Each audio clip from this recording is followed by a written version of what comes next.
Hey, welcome back. We're finding our way through a fantastic Friday right here. Yeah, we're still in the Corona Bunker studios in my living room in Staten Island, New York. Frankie is in the heart of the beast, the city that never sleeps, which is right now currently taking a nap. Frankie's at the radio station AM 970, The Answer. And Michael Johns also joins us. He is a commentator, political analyst, and a former speechwriter for George H.W. Bush. Hey, Mike, how are you? Good, John. How are you doing? Hey, Frank, how are you? Hello, Michael. Good to see you again. Good to see you. Mike, so I know the last few weeks we've been talking about, people protesting to get out there. There's all kinds of crazy stuff going on in the social media sphere about the government has no right to take away the. I know you have a lot of experience around that, but it looks like the state of the economy right now is what everyone's talking about with jobless numbers and stuff. Is this more of an indication to you that we got to get people back to work? There's no denying that. I mean, you look at these employment statistics that have come out. We have, within several months, gone from having the most Americans in the labor force in the history of the country to losing 20.5 million jobs and having 103.4 million Americans not in the labor force, which is an all-time record. Unemployment rates coming in above 14%.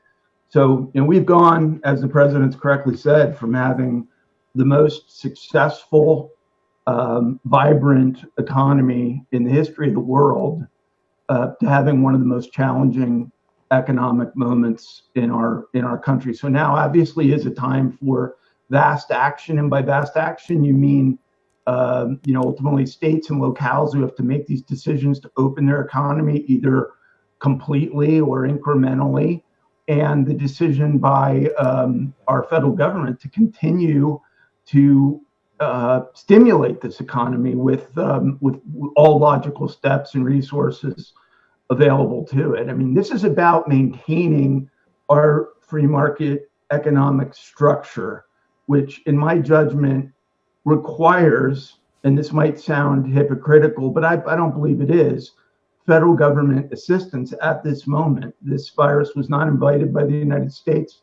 We took every assertive measure, really, that this administration, you could envision that this administration took to keep it at bay. And, we've now got a point where I think, we're absolutely facing an urgency of reopening. And there is some degree, ultimately, we haven't talked enough about this, of individual discretion that we've got to afford the American people as it relates to risk. I used to live about 20 miles from the Badlands in Philadelphia. I could drive through there and pretty much anticipate that there's a good chance you'd have problems if you went through there, or you could choose not to go through there. Yeah. I think we're confronting the same sort of individual discretion here, meaning some of these retail stores, some of these businesses and companies that open can be done in a way that afford individuals some degree of reasonable discretion as it relates to their individual risk that they wish to take. That risk is not prominent in many states in the country. It is hugely prominent in some, and it's somewhere in the middle in a short number of others. So, Michael, when you say that in order to get the economy up and running again, and I'm all for a safe, targeted reopening in as many different states as can be done,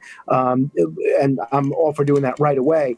And I concur that the president's decision, among other decisions, but the president's decision to suspend travel from China actually probably helped us avoid a pandemic which might have been much worse. But when you say we require some federal assistance to get the economy up and running again, I won't dispute that. Would you like to see another round of $1,200 stimulus checks, for instance? I think the payroll tax should be put into place immediately. It probably should have been done on the first round of stimulus. That affords working Americans who are still on the payrolls the opportunity to keep more of what they're earning while they confront all of the economic ramifications of this, including those who are working from home. And But the problem with that, Michael, and I don't mean to interrupt because John has been saying the same thing, is unemployment numbers came out this morning. We have 14.5% unemployment, another 3.5 million people this month added to the unemployment rolls. And that's probably not even counting all the people that couldn't file for unemployment because their state's infrastructure couldn't handle it. Right. Those folks that are 14.5% of the population, the largest unemployment we've ever had, they don't have a job. So they're not even paying payroll taxes. That's right. Aren't those people aren't those the people that really need the bulk of the help if we're going to agree that the federal government should be playing a role here?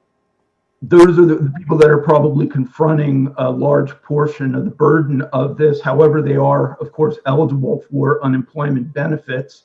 You have kind of a number of components of individuals, people who are still working, whose jobs haven't been impacted, people who have been furloughed or laid off, people whose jobs have been eliminated, and those who were never in the workplace to begin with, of which there were millions. So each really requires some degree of attention, and each requires kind of different approaches and policy solutions. I believe the key goal here is a number of things. Number one is to keep individuals attached to their positions of employment if that can be done. That's the benefit of the payroll tax cut. That's one of the reasons the president correctly came out and supported that, and he didn't get the response from Democrats that he needed. With that, perhaps some of these individuals would have been able to have saved those positions, because that payroll tax is a burden both on employers and employees. So that continues to be a primary goal, to keep this unemployment number manageable and down. For those who lost their jobs, obviously we need some sort of transitional period. And the biggest ultimate solution is to get this economy reopened so that we can have jobs that have been eliminated begin to be recreated, because you cannot shut down this economy indefinitely and feel that it can be switched back on with the flip of a light switch. Well, I'm with you. And, a few weeks, maybe a month or so ago, Frankie got us Stephen Moore on, and I was advocating even to him to ask Larry Kudlow to give a payroll tax cut. But, one of the things working against us also, when you talk about getting back to work, is the screwy way they constructed this whole bailout plan, where, the average income of the American worker is $56,500. And if you take off your standard federal tax, they're